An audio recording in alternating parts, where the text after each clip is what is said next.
একটি এলাকার মান উন্নয়নের অগ্রণী ভূমিকা রাখে একটি রাস্তা, কিন্তু 2004 সাল থেকে সেই রাস্তাই নেই নড়াইল সদর পৌরসভার 4 নং ওয়ার্ডের আদালতপুর এলাকার মানুষের। এলাকার প্রায় 200টি পরিবারের মানুষের জন্য নেই একটি মাত্র রাস্তা। এলাকাবাসী নিজ উদ্যোগে 200 মিটার দীর্ঘ একটি রাস্তা নির্মাণ করলেও সেটির অবস্থাও ধীরে ধীরে হয়ে যায় খারাপ। দীর্ঘ 2004 সাল থেকে আমাদের এই রাস্তাটা সংস্কার হয় না।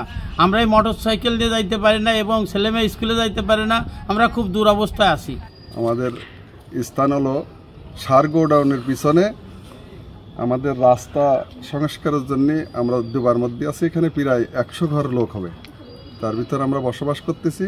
পরিস্থিতি রাস্তার আশেপাশে চারিপাশে কোনো লোকজন যাওয়ার মতো কোনো পরিবেশ নাই।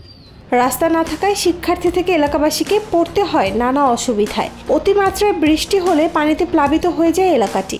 আমাদের কলেজে যাইতে অনেক সমস্যা আছে, রাস্তা অনেক পানি থাকে, বিশেষ করে 12 মাস খালি এমন পানি থাকে।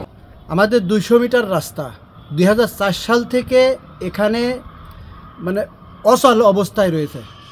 অনেক সময় সংস্কারের কথা সবাই বলে মুখে মাত্র, কাজের বেলায় কোনো কিছু নাই। 2004 সাল থেকে অদ্য দিন পর্যন্ত খুব দুরবস্থায় এখানে সমস্ত জনগণ আমরা দুর্ভিক্ষের ভিতরে পড়ে আছি। এই রাস্তাটা অতি দ্রুত সংস্কারের অতীব প্রয়োজন। একটি রাস্তা, একটি ড্রেন যেন নির্মাণ করে দেওয়া হয়, এমন অবস্থায় এলাকাবাসীর দাবি এই একটাই।